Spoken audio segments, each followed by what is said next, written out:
versions of the Queen. You know, this show could be 10 versions of God Save the Queen, you know. Yes. Oh, let me hear. Oh, yes.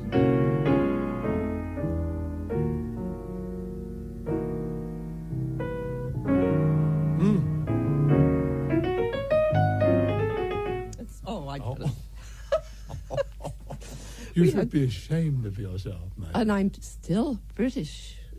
I'm still British. You are? Yes. You never did become an American citizen? No, I know you did. I did. I in haven't. 1956. No, I don't know. They said, why. "Who's the president?" I said, "James C. Petrillo."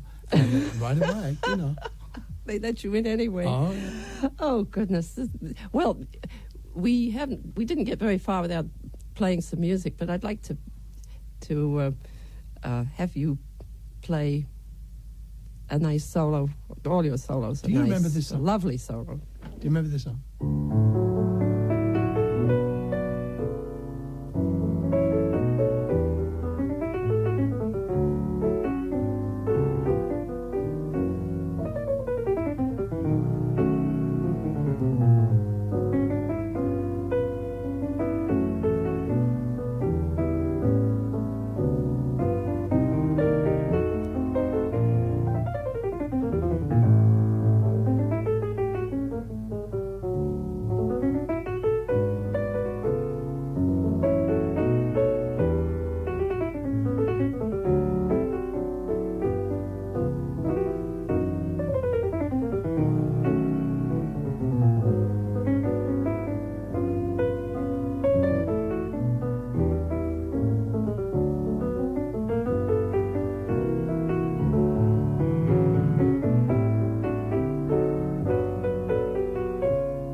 George, I haven't heard that tune for years. I suspect that's an English tune. Little man, you've had a busy day.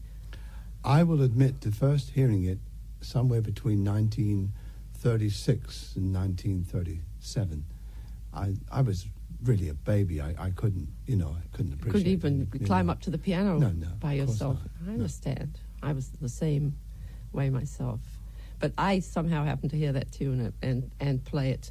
And eventually I'll find it was a woman named Mabel something, and I'll think of it, or somebody will tell us. You know, I just hear you playing this beautiful song, and an outrageous thought is coming to my head about some tune. Wasn't there a tune once called "Ain't It Grand to Be Bloomin' Well Dead"? Oh, yes. Oh, my gosh. Do you remember that song? Yeah, you see, I don't know. I was a mere tot at the time, too. Is it? I don't know. I don't remember. I mean, I don't remember the melody, but That's I what I remember mean, there was a tune called that. And I tell that to people, they say, come on, there never was, but there Well, was. there was also a tune called "I'm Looking for a Guy Who Plays Alto and Baritone and Doubles on a Clarinet and Wears a size 37 suit." Oh, come on, there wasn't. I'm telling you. I'm looking for a guy who plays alto and baritone and doubles on the clarinet and wears a size 37 suit. Don't you? We've picked on some really, really choice tunes. I thought I'd have you do Another song? another song, couldn't you? Another song? Yes, another. Do you want a piano solo or do you want a vocal? No, I'd love to have a piano want another? solo. All right. Arthur Tatum, if you're listening, my profound apologies for this arrangement of Yesterdays.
Goodness, George Shearing paraphrases Art Tatum.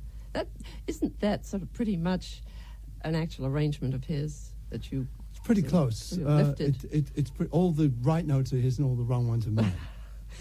No, but that little interpolation. What was that thing? Let's see. All those little things. That's wonderful.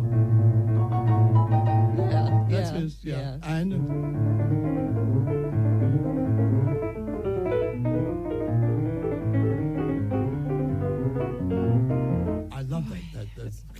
sequences like that. It really takes me back. I mean, remembering when I first heard that, I don't know when it is. It seems as if those Art Tatum things have been in my head forever.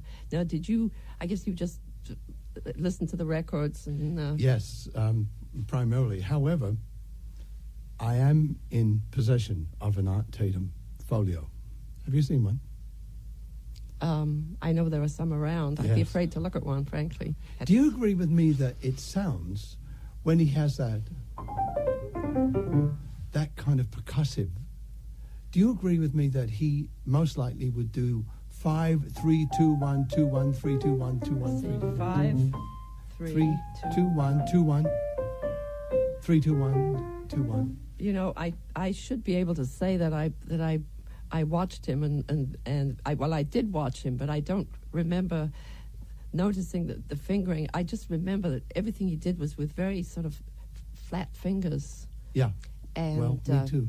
And amazing, because, you know, I don't know about you, but I was sort of, when I did get my little stint of studying, I was taught to sort of raise my hands and... Well, my wife Ellie always calls it snow on the mountain, you know. She doesn't call it that. Her music teacher called it that. Snow on the mountain. You must keep your fingers very curved, you know. And I can see the curvature of the fingers in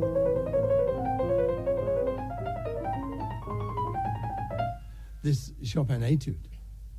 And incidentally, all the books, and I don't want to get too technical because we're not on a technical show, but all the books say fingering 2, 3, 1, 2, 4, 3, 2, 3, 1, 2, 4, 5.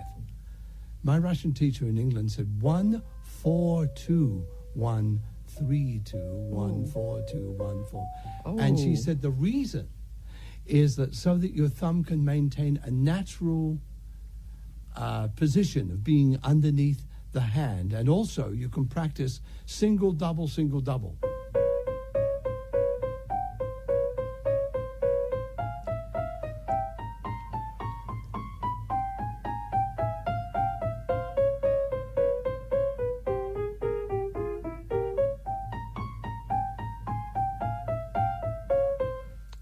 Do you still do all that stuff? No. No, It, I just want to give you the impression that I do. Oh, No. well, you did. You did already. I'm just sort of, you know, this is what they called gamesmanship in the old days, didn't they? Yes.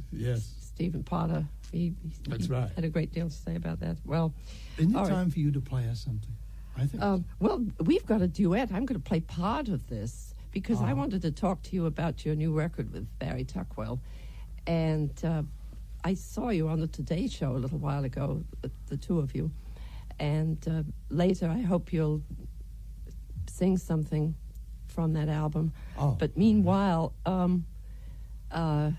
the album was 10 strings, 7 violins, and 3 cello, and rhythm section, and a Barry. Did you do the arranging? Yes, I did all the arranging. And the particular thing I have in mind for us to do is I Got You Under My Skin, and it's got nothing to do with the string portion of the album. This happened just Barry and me. So what I'm going to do, and you'll be able to hear it out there because I'm on the right-hand side, and the right-hand piano, and Marion is on the left. And I'm going to have Marion play Barry's portion of this. I made an attempt to get I've Got You Under My Skin, which is a typical